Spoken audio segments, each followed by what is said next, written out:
Guys, তো আজকে মাম্মামকে সকাল থেকে রাত অবধি কী খাবার খাওয়াই সেটাই তোমাদের সাথে শেয়ার করছি।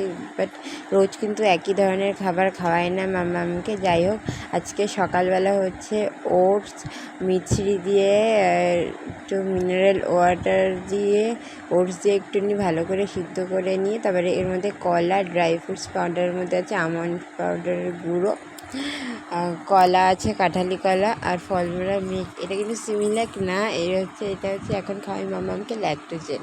তো যাই হোক, সকালের ব্রেকফাস্টটা হয়ে গেল। হওয়ার পরে লাঞ্চে মাম্মামকে দিলাম একটু খিচুড়ি। তারপরে লাঞ্চ দেওয়ার পর কিছুটা গ্যাপ দিই, 1 ঘন্টা বা আধ ঘন্টা গ্যাপ দিয়ে একটু জুস দিই মাম্মামকে। মৌসম্বি জুসটা বেশি খাওয়াই। তারপরে এখানে সন্ধ্যেবেলা মাম্মামকে নেক্সট টাইম দিয়েছিলাম। মাম্মাম দেখো নেক্সট টাইম খাচ্ছে। এটা খাওয়াই নেক্সট টাইম ফর্মুলা দুধ দিয়ে মিশিয়ে খাওয়াই মাম্মাম, যেহেতু এটার কোনো টেস্ট নেই।